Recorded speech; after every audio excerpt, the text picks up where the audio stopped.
Who truly stands a chance to become the Kenya's 6th president?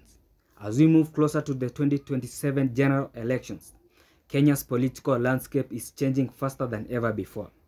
Welcome to Full Media Network, your trusted source of political updates, breaking news and in-depth analysis.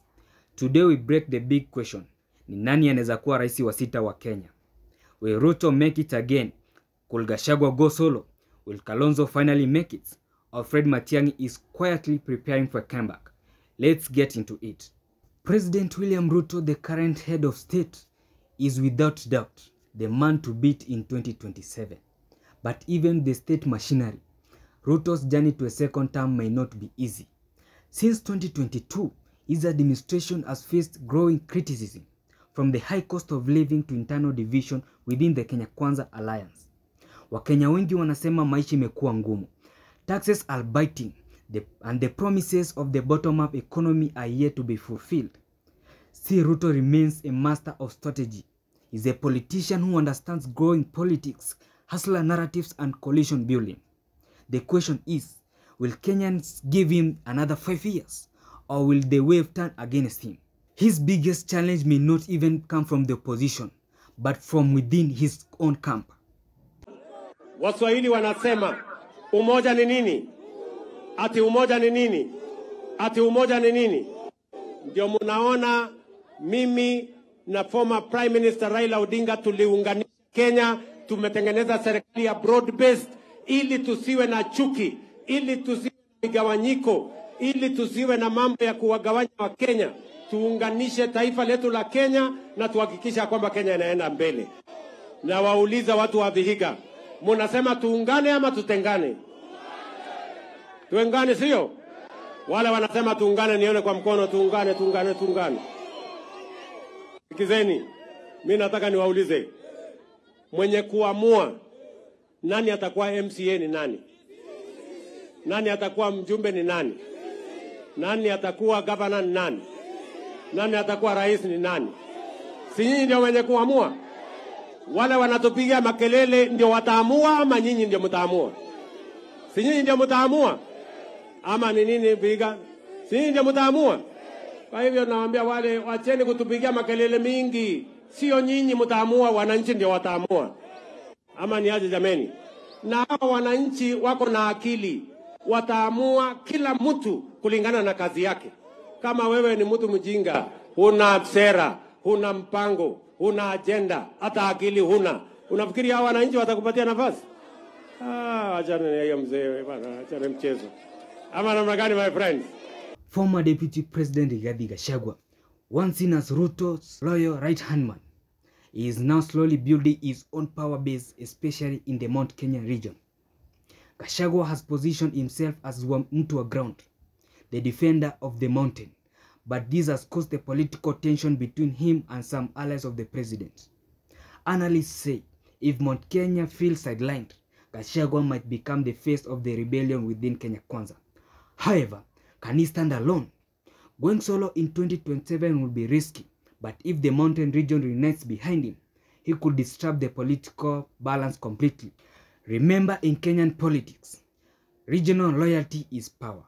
Gachagua knows this, and that is why the statement that he makes about shareholding or respect to the mountain matters politically. Wacha mwinue rungu zote nione kama ni one time. Harambee! Harambee! Harambee! Wewe Ruto, wewe Kasongo, wewe Kaongo, wewe Zakayo. Kasongo hadi usiende. Kasongo hadi usiende. Wangapi wanasema Kasongo hadi, Kasongo hadi. Bunge Kajiado mumeamua. Kajiado mumeamua. Kasongo ni one time, si one time. Nani amesumbua Wamasai? Nani amesumbua Wamasai? Nani ameharibu masomo? Nani ameharibu matibabu? Nani aliua vijana wa Gen Z? Kasongo hadi asiende. Then there's Stephen Kalonzo Musyoka. For years, Kalonzo has been called the gentleman of Kenyan politics. He is loyal, experienced, and respected, but also criticized for being too soft.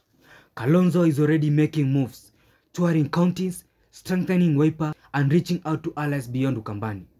His biggest strength is consistency. He's been in the game long enough to understand what works and what doesn't work. But his biggest weakness is timing. Kenyan voters might be looking for a new and more energetic face. Still, don't underestimate Kalonzo. 2027 might be his best and possibly his last chance for vying for presidency. We pay taxes for services we never receive. No jobs, no medicine, no food and no relief. This is not taxation for development. It is taxation for the survival of a few who know Ruto. We are a nation with one of the best educated populations in Africa. Yet our young people, bright, creative, and full of potential, remain unemployed and disillusioned. Our graduates hawk goods on the streets, while unqualified cronies occupy top positions in government. This is not the Kenya we envisioned, or indeed that envisioned by our founding fathers. Our hospitals are understaffed and under-equipped. Mothers give birth in fear, literally, in fear, because they don't know whether this Sha thing will pay their bill. And then we have Dr. Freddy Matiang'i, one of the most powerful cabinet secretaries under Uhuru Kenyatta. Matiang'i has stayed away from active politics since 2022. But his silence has been strategic.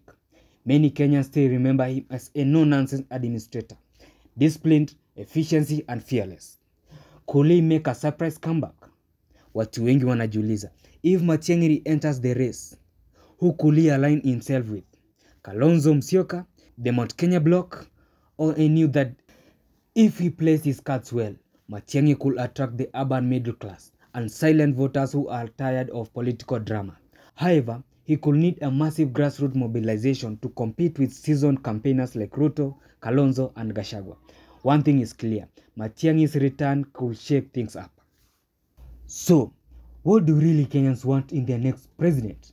Is it continuity or change? Many Kenyans are frustrated with corruption, unemployment, and high taxes.